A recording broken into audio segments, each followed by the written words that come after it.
ಸುಹಾಸಿನಿಗೆ ಮತ್ತೊಮ್ಮೆ ಸ್ವಾಗತ. ಈಗ ಶೋಭಾ ಬೆಂಗಳೂರಿಂದ ಕರೆ ಮಾಡ್ತಾರೆ. ಶೋಭಾ, ಜನ್ಮ ದಿನಾಂಕ ತಿಳಿಸ್ಕೊಡಿ. ಶೋಭಾ, ನನ್ನ ಧ್ವನಿ ಕೇಳ್ತಿದ್ಯಾ? ಮೇಡಮ್ 19/8/67. 19/8/67. ಸಮಯ ತಿಳಿಸಿ. 12:39 ಮಧ್ಯಾಹ್ನ 12:39. ಪಂಡಿತರಿದ್ದಾರೆ, ಮಾತಾಡಿ ಅವ್ರ ಜೊತೆ. ನೋಡಿ, ಯಾರ್ದು ನಿಮ್ದೇ ಜಾತಕನಾ? ಹೌದು ಪಂಡಿತ್ರೆ, ನಮ್ದೇನೆ. ಶೋಭಾವತಿ ಅಂತ. ಸರಿ ಸರಿ ಸರಿ, ಪರವಾಗಿಲ್ಲ. ಏನ್ ಮಾಡ್ತಾ ಇದ್ರಿ ಉದ್ಯೋಗ? ಏನು ಇಲ್ಲ ಸರ್, ನಮ್ದು ಏನು ಉದ್ಯೋಗ ಇಲ್ಲ, ಮನೇಲಿ ಹೌಸ್ ವೈಫ್.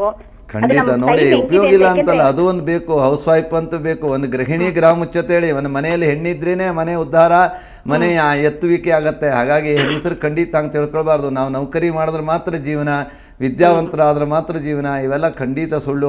ಹೆಣ್ಣಿಗೆ ಬಹಳ ದೊಡ್ಡ ಗೌರವ ಇದೆ ಮೊದಲಿನಿಂದಲೂ. ನೋಡಿ, ಶನಿವಾರ ದಿವಸ ನೀವು ಹುಟ್ಟಿದ್ರಿ, ಶ್ರವಣ ನಕ್ಷತ್ರ, ಮಕರ ರಾಶಿ, ಹಾಗೆ ವೃಶ್ಚಿಕ ಲಗ್ನ, ಇವೆಲ್ಲ ಒಂದು ನಿಮ್ಮ ಹುಟ್ಟಿದಂಥ ದಿನ. ನೋಡೋಣ ನಿಮ್ಮ ಜಾತಕದ ಯೋಗಗಳು ಹೇಗಿದೆ ಅಂತ. ಪಂಚಮದಲ್ಲಿ ಶನಿ ಇದ್ದರೆ ವಿದ್ಯೆ ಆಗಿರೋದಿಲ್ಲ. ವಿದ್ಯಾವಂತರಾದರೆ ಇವತ್ತು ಮನೆಯಲ್ಲಿ ಕೂತ್ಕೊಳ್ಳೋದಿಲ್ಲ, ಎಲ್ಲರೂ ನೌಕರಿಗೆ ಹೋಗ್ತಾರೆ. ಹಾಗಾಗಿ ನಿಮ್ಮ ಜಾತಕದಲ್ಲಿ ವಿದ್ಯೆ ಅಪೂರ್ಣತೆ ಅಂತ, ಪಂಚಮದಲ್ಲಿರುವಂಥ ಶನಿ ವಿದ್ಯೆ ಅಪೂರ್ಣತೆ ಮಾಡ್ತಾನೆ. 10ನೇ ಮನೆಯಲ್ಲಿ ಸೂರ್ಯ ಮತ್ತು ಶುಕ್ರ ಇದ್ದಾರೆ. ಶುಕ್ರ ಬೆಂಕಿ, ಅಡಿಗೆ, ಕ್ಯಾಟ್ರಿಕ್ಕು ಇವನ್ನೆಲ್ಲ ಮಾಡುವಂಥ ಉದ್ಯೋಗ. ಹಾಗಾಗಿ ನೀವು ಮನೆಯಲ್ಲೇ ಇದ್ದೀರಿ. ಆದರೂ ನಿಮ್ಮ ಜಾತಕದಲ್ಲಿ ಭಾಗ್ಯದಲ್ಲಿ ಗುರು ಉಚ್ಚನಾಗಿದ್ದಾನೆ, ಒಳ್ಳೆಯದು. ಧನಾಧಿಪತಿ, ಪಂಚಮಾಧಿಪತಿ ಉಚ್ಚನಾಗಿ ಬುಧ ಗುರುಗಳು ಕೂಡ್ಕೊಂಡಿರೋದು ಒಂದು ಒಳ್ಳೆಯ ಯೋಗ. ಮತ್ತು ಲಗ್ನಕ್ಕೆ ಗುರು ದೃಷ್ಟಿ ಇದ್ದರೆ ಆರೋಗ್ಯ ಚೆನ್ನಾಗಿರುತ್ತೆ. ಆರೋಗ್ಯವೇ ಭಾಗ್ಯ. ಅದರಲ್ಲೂ ಭಾಗ್ಯದಲ್ಲಿ ಗುರು ಉಚ್ಚನಾಗಿದ್ದರೆ ಮನೆಯಲ್ಲೇ ಇದ್ದರೂ ಸಹ ನಿಮ್ಗೆ ಯಾವುದೇ ರೀತಿಯಾದ ಆರ್ಥಿಕ, ಧನ, ಹಣ, ಮಕ್ಕಳು, ಸಂಸಾರಕ್ಕೆ ಯಾವುದೂ ಕೊರತೆ ಆಗಿಲ್ಲ, ಆಗುವುದೂ ಇಲ್ಲ. ಖಂಡಿತವಾಗಿಯೂ ಒಳ್ಳೆಯ ಜಾತಕ ನಿಮ್ಮದು ಮತ್ತು ಒಳ್ಳೆಯ ಯೋಗಗಳು ಮುಂದಿನ ದಿನ ಇದೆ. ಅದರಿಂದ ಅದರಲ್ಲಿ ಆ ನಿರೀಕ್ಷೆಯಲ್ಲಿ ನೀವು ಆಶಾವಾದಿಗಳಾಗಿ ಮುಂದುವರೆದ್ರೆ ಖಂಡಿತವಾಗಿಯೂ ಜೀವನದಲ್ಲಿ ಒಳ್ಳೆಯದಿದೆ. ನಿಮಗೆ ಒಳ್ಳೆಯದಾಗಲಿ. ಈಗ ಬೆಂಗಳೂರಿಂದ ಪಲ್ಲವಿ ಕರೆ ಮಾಡಿದ್ದಾರೆ. ಪಲ್ಲವಿ, ಜನ್ಮ ದಿನಾಂಕ ತಿಳಿಸ್ಕೊಡಿ. 16/1/71. ಸಮಯ ರಾತ್ರಿ 12 ಗಂಟೆ.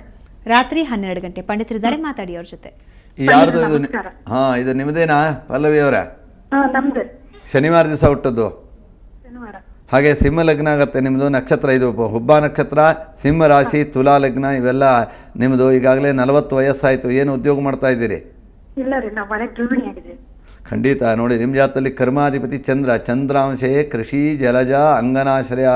ಕರ್ಮಾಧಿಪತಿ ನವಾಂಶದ ಮೇಲೆ ಯಾವ ಉದ್ಯೋಗ ಮಾಡ್ತಾರೆ ನೋಡಬೇಕು ಅಂತಿದೆ. ಚಂದ್ರನಾಥದಿಂದ ಮನೆಯಲ್ಲೇ ಇರುವಂಥದ್ದು ಹೌಸ್ ವೈಫ್ ಅಂತ.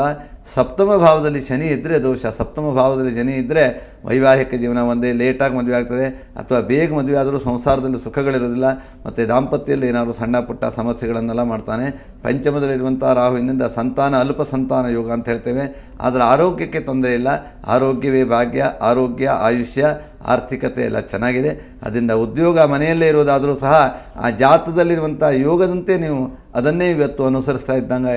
ಹಾಗಾಗಿ ಮುಂದೆ ಒಳ್ಳೆಯದಾಗತ್ತೆ. ಒಳ್ಳೆಯದಾಗಲಿ ಅಂತ ನಾನು ಆಶಿಸ್ತೇನೆ. ಈಗ ರತ್ನಮ್ಮ ಕರೆ ಮಾಡಿದ್ದಾರೆ. ರತ್ನಮ್ಮ, ಜನ್ಮ ದಿನಾಂಕ ತಿಳಿಸ್ಕೊಡಿ. ಹೇಳ್ತೀವಿ. ಹಲೋ, ಹೇಳಿ ರತ್ನಮ್ಮ, ಜನ್ಮ ದಿನಾಂಕ ತಿಳಿಸ್ಕೊಡಿ. 29/8/92. 29/8/92. ಸಮಯ ತಿಳಿಸಿ. ಶನಿವಾರ ಸಾಯಂಕಾಲ 6:05. 6:05. ಯಾರ ಜಾತಕ ಇದು? ಇದು ನನ್ನ ಮಗಳು ಪಲ್ಲವಿ ಅಂತ. ಪಂಡಿತರಿದ್ದಾರೆ, ಮಾತಾಡಿ ಅವ್ರ ಜೊತೆ. ನೋಡಿ, ಮಗಳಿಗೆ 19 ವಯಸ್ಸಾಯ್ತು. ಏನು ಓದ್ತಾ ಇದ್ದೀರಮ್ಮ?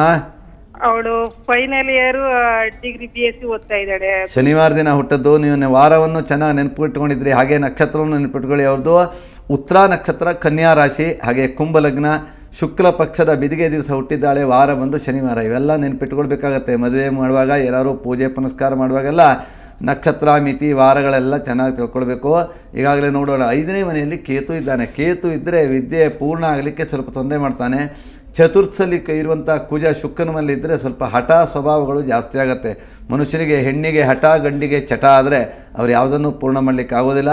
ಹಾಗಾಗಿ ಸ್ವಲ್ಪ ಹಠದ ಬಗ್ಗೆ ನೀವು ತಿಳುವಳಿಕೆ ಹೇಳಿ ಕಡಿಮೆ ಮಾಡಿಸ್ಬೇಕು. ಸ್ವಲ್ಪ ಬುದ್ಧಿ ಹೇಳಬೇಕು.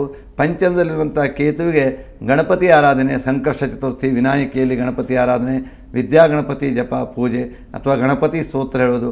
ಆಗಾಗ ಗಣಪತಿ ದೇವಸ್ಥಾನಕ್ಕೆ ಹೋಗಿ ದರ್ಶನವನ್ನು ಮಾಡಿದ್ರೆ ವಿದ್ಯೆ ಪರಿಪೂರ್ಣ ಆಗುತ್ತೆ. ವಿದ್ಯೆ ಆದ್ರೇ ಉದ್ಯೋಗ. ಅವಳ ಜಾತದಲ್ಲಿ ಉದ್ಯೋಗಕ್ಕೆ ಮತ್ತು ವಿದ್ಯೆಗೆ ಸ್ವಲ್ಪ ಏರುಪೇರು ಇದೆ.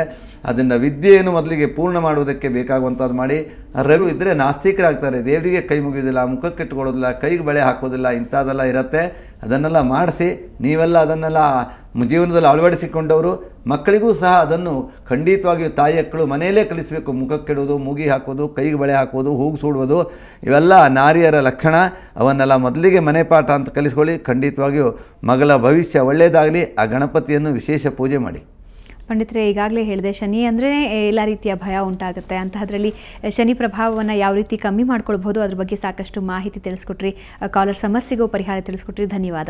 ನಮಸ್ಕಾರ ವೀಕ್ಷಕರೇ, ಇದು ಇವತ್ತಿನ ಸುಹಾಸಿನಿ. ಕ್ಷಣ ಕ್ಷಣದ ಸುದ್ದಿಗಾಗಿ ನೋಡ್ತಾ ಇರಿ ಸುವರ್ಣ ಸುದ್ದಿವಾಹಿನಿ.